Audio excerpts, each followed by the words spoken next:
మోదీజీ కలలు కన్న గ్రామ స్వరాజ్యం నాయకుల సంకల్పంతోనే సాధ్యం. ప్రజాక్షేమం కోసం ప్రజా ప్రతినిధులు శ్రమించినప్పుడే పేదల జీవితాల్లో వెలుగులు నిండుతాయి, అభివృద్ధి సాధ్యమవుతుంది. అలాంటి వెలుగులు పంచుతున్నది పెదకూరపాడు నియోజకవర్గం. ఎమ్మెల్యే నంబూరు శంకరరావు నేతృత్వంలో ప్రతి గ్రామంలో ప్రగతి పూలు వికసిస్తున్నాయి. ప్రతి ఇంట్లో సంక్షేమ దీపాలు వెలుగుతున్నాయి. ముఖ్యమంత్రి వైఎస్ జగన్మోహన్ రెడ్డి ఆలోచన, ఎమ్మెల్యే నంబూరు శంకరరావు ఆచరణ వెరసి పెదకూరపాడులోని ప్రతి పల్లె ఆనందంతో చిందులేస్తోంది. అలాంటి ఓ గ్రామమే పెదకూరపాడు.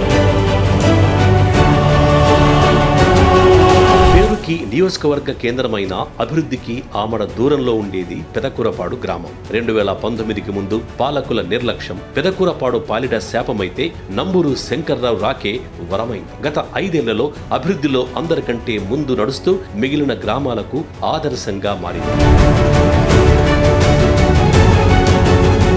గత 5 ఏళ్లలో పెదకూరపాడు పంచాయతీలోని 3 సచివాలయాల పరిధిలో సుమారు 17 కోట్ల రూపాయలతో అభివృద్ధి జరిగితే ఎవరు ఊహించని విధంగా 54 కోట్ల రూపాయల సంక్షేమ సాయం అందింది. పెదకూరపాడు పంచాయతీలో 1,20,00,000తో 3 గ్రామ సచివాలయాలు నిర్మించారు ఎమ్మెల్యే నంబూరు శంకర్రావు గారు. అవి నిత్య ప్రజాసేవలో నిమగ్నమై ప్రతి పౌరుడి సమస్యల్ని తీరుస్తున్నాయి. 66 లక్షల ఖర్చుతో 3 రైతు భరోసా కేంద్రాలు నిర్మించారు. 52 లక్షలతో హెల్త్ వెల్నెస్ సెంటర్ నిర్మాణం కూడా జరుగుతోంది. సుమారు 1,50,00,000 రూపాయలు ఖర్చు పెట్టి గ్రామంలో సిమెంట్ రోడ్లు నిర్మించారు. 25 లక్షలతో ముస్లిం కమ్యూనిటీ హాల్ నిర్మాణానికి బీజం వేశారు. పేదల సొంతింటి కల తీర్చేందుకు ముఖ్యమంత్రి వైఎస్ జగన్మోహన్ రెడ్డి ప్రవేశపెట్టిన పేదలందరికీ ఇళ్ల పథకం కోసం ఏర్పాటైన జగనన్న కాలనీలో మౌలిక వస్తువులు, తాగునీటి సౌకర్యాల కోసం 79 లక్షలు ఖర్చు చేశారు. నాడు నేడు ద్వారా పెదకూరపాడులో ఉన్న 3 పాఠశాలల్లో 61 లక్షలు ఖర్చు చేసి మౌలిక వస్తువులు, అదనపు తరగతి గదులు నిర్మించారు.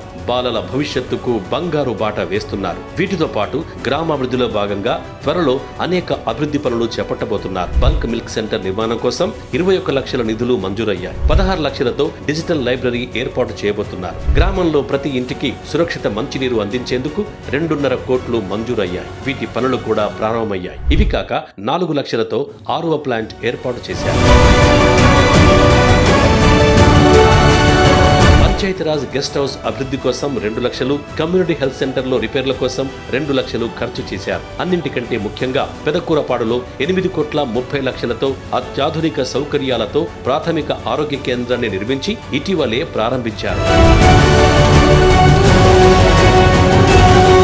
ఎమ్మెల్యే నంబూరు శంకరరావు పెదకూరపాడు గ్రామాన్ని సంక్షేమ శిఖరంపై నిలబెట్టారు. సుమారు 54 కోట్ల రూపాయలతో ప్రతి గడపకు సంక్షేమ పథకాలు అందించి పేదల జీవితాలకు భరోసా ఇచ్చారు. ముఖ్యమంత్రి వైఎస్ జగన్ అందిస్తున్న నవరత్నాల్ని ప్రతి ఇంటికి చేరుస్తూ సంక్షేమ బావుట ఎగురవేశారు. వైఎస్ఆర్ పెన్షన్ కానుక ద్వారా 17,60,00,000 అవ్వాతాతలకు అందాయి. వైఎస్ఆర్ రైతు భరోసా ద్వారా 7.5 కోట్లు అన్నదాతల్ని ఆదుకున్నాయి. జగనన్న అమ్మఒడి ద్వారా 3,87,00,000 తల్లుల ఖాతాల్లో జమయ్యాయి. జగనన్న విద్యా దీవెన, వసతి దీవెన ద్వారా 3,52,00,000 విద్యార్థులకు భవిష్యత్తుపై భరోసా కల్పించాయి. క్రాప్ ఇన్సూరెన్స్ ద్వారా 85 లక్షలు, సున్నా వడ్డీ రుణాల ద్వారా 11 లక్షలు, ఇన్పుట్ సబ్సిడీ రూపంలో మరో 6 లక్షలు అన్నదాతలకు అందాయి. వైఎస్ఆర్ చేయూత ద్వారా 3,52,00,000, వైఎస్ఆర్ ఆసరా ద్వారా 5,57,00,000 అక్క చెల్లెమ్మలకు అందాయి. సున్నా వడ్డీ రుణాల రూపంలో 54 లక్షలు అందితే వైఎస్ఆర్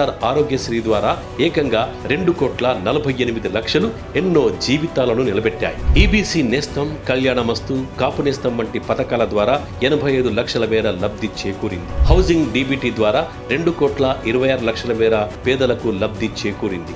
వైఎస్ఆర్ సంపూర్ణ పోషణ ద్వారా 1,08,00,000 ఖర్చు చేశారు. వీటితో పాటు జగనన్న విద్యా కానుక, జగనన్న గోరుముద్ద, ట్యాబులు, జగనన్న చేదోడు వంటి పథకాల ద్వారా 1,30,00,000 ఖర్చు చేశారు.